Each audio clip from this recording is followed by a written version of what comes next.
મળીશું હવે ક્યારે મળીશું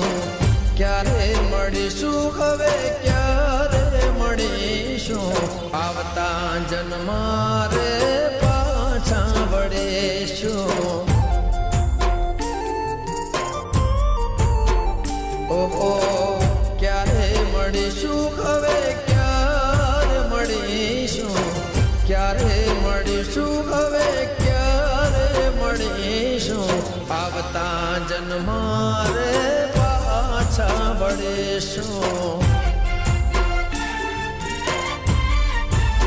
ઓહો